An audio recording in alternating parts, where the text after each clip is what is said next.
Kirchhoff के नियम तथा वैद्युत परिपथ के अंतर्गत आज हम लोग वैद्युत सेल एवं सेलों के संयोजन के बारे में पढ़ेंगे। सेल का विद्युत वाहक बल। एकांक आवेश को सेल सहित पूरे परिपथ में प्रवाहित करने के लिए सेल द्वारा दी गई ऊर्जा को सेल का विद्युत वाहक बल या इलेक्ट्रोमोटिव फोर्स कहते हैं। यदि सेल सहित संपूर्ण परिपथ में Q आवेश प्रवाहित करने में सेल द्वारा व्यय की गई ऊर्जा W हो तो सेल का विद्युत वाहक बल E = W/Q होगा। विद्युत वाहक बल का मात्रक जूल प्रति कूलाम या वोल्ट होता है। सेल का टर्मिनल विभवांतर। एकांक आवेश को सेल के अतिरिक्त उसके एक टर्मिनल से दूसरे टर्मिनल तक बाह्य परिपथ में प्रवाहित करने में किया गया कार्य सेल का टर्मिनल विभवांतर कहलाता है। इसी प्रकार बाह्य परिपथ के किन्हीं दो बिंदुओं के बीच Q आवेश प्रवाहित करने में किया गया कार्य उन बिंदुओं के बीच विभवांतर कहलाता है। यदि Q आवेश प्रवाहित करने में दो बिंदुओं के बीच किया गया कार्य W' हो तो उन बिंदुओं के बीच विभवांतर V = W'/Q वोल्ट होगा। सेल का आंतरिक प्रतिरोध। सेल के भीतर धारा प्रवाह में सेल के घोल द्वारा उत्पन्न अवरोध को सेल का आंतरिक प्रतिरोध कहते हैं एवं r से प्रदर्शित करते हैं। आंतरिक प्रतिरोध का मान निम्न बातों पर निर्भर करता है। नंबर 1, सेल की प्लेटों के बीच दूरी के अनुक्रमानुपाती होता है। घोल में डूबे प्लेटों के क्षेत्रफल के व्युत्क्रमानुपाती होता है तथा आंतरिक प्रतिरोध घोल की सांद्रता बढ़ने पर बढ़ जाता है।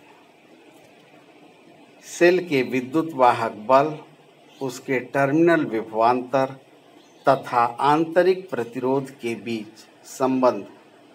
मान लीजिए E विद्युत वाहक बल एवं r आंतरिक प्रतिरोध वाला एक वैद्युत सेल किसी परिपथ से जुड़ा है।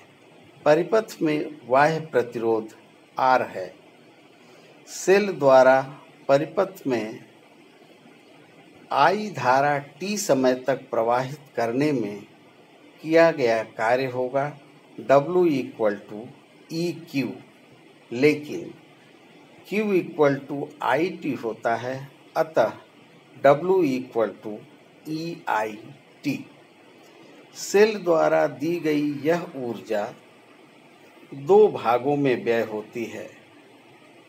नंबर 1, सेल के बाहर आवेश को प्रवाहित करने में W external = VQ = VIT। यहाँ V सेल का टर्मिनल विभवांतर है।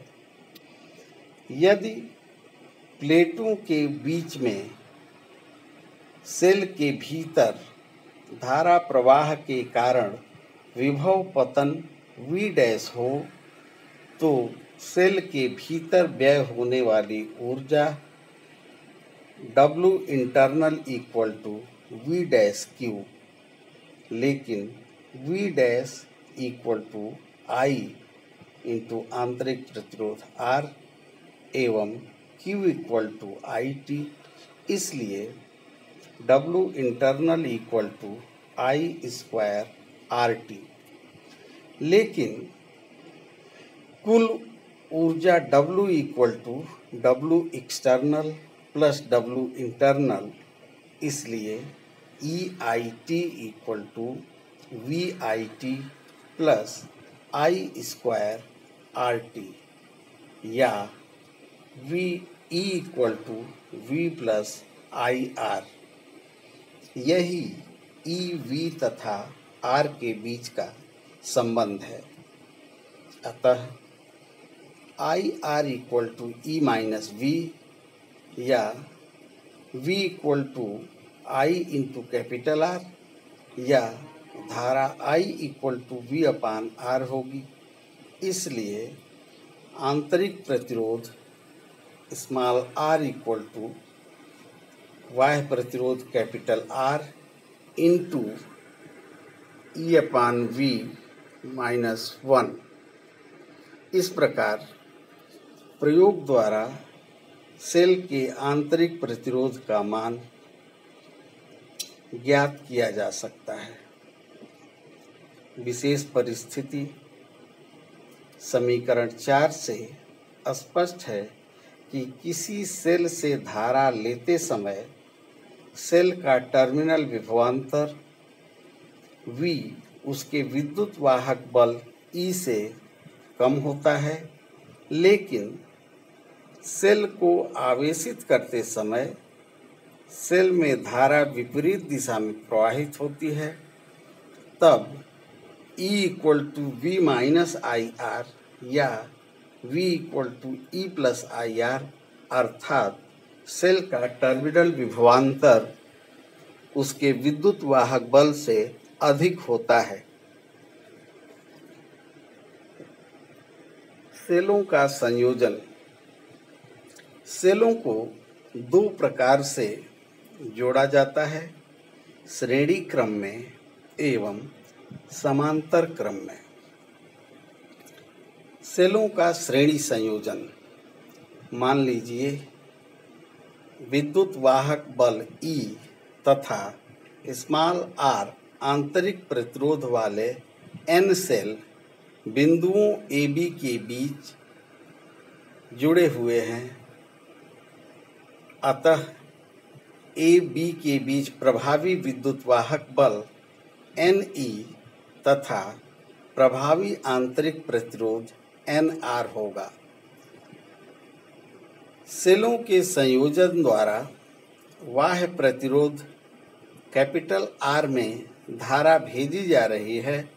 अतः धारा I equal to NE upon NR plus R होगा, जबकि एक सेल से प्राप्त होने वाली धारा I dash equal to E upon आंतरिक प्रतिरोध R प्लस बाह्य प्रतिरोध कैपिटल R। यदि आंतरिक प्रतिरोध बाह्य प्रतिरोध की तुलना में बहुत कम हो, तब समीकरण 1 से I equal to NE upon R होगा, जो एक सेल से प्राप्त होने वाली धारा I dash equal to E upon R से n गुनी है। अतः यह संयोजन उपयोगी है, अर्थात जब सेलों का आंतरिक प्रतिरोध बाह्य प्रतिरोध की तुलना में बहुत कम हो, तो सेलों को श्रेणी क्रम में जोड़ना उपयोगी होता है। यदि आंतरिक प्रतिरोध का मान बाह्य प्रतिरोध की अपेक्षा काफ़ी अधिक हो, तब I equal to NE upon NR equal to E by R होगा, जो एक सेल से प्राप्त होने वाली धारा I dash equal to E upon R के ही समान है। अतः इस दशा में श्रेणी संयोजन उपयोगी नहीं होता है। सेलों का समांतर संयोजन।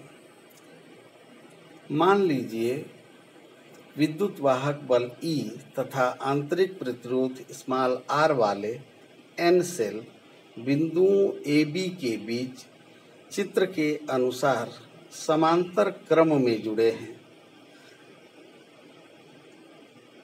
यदि AB के बीच तुल्य आंतरिक प्रतिरोध R डैश हो तो R dash equal to R upon N होगा तथा AB के बीच प्रभावी विद्युत वाहक बल किसी एक सेल के विद्युत वाहक बल E के ही बराबर होगा।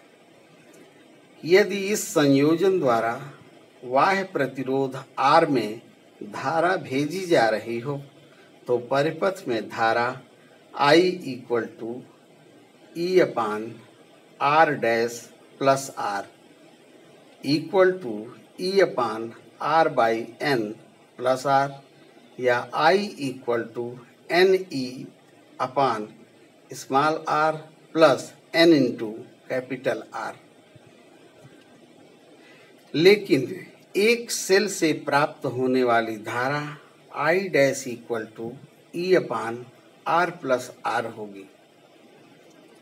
जब आंतरिक प्रतिरोध का मान बाह्य प्रतिरोध से बहुत कम हो तब I equal to E upon capital R होगा जो एक सेल से प्राप्त होने वाली धारा के ही समान है।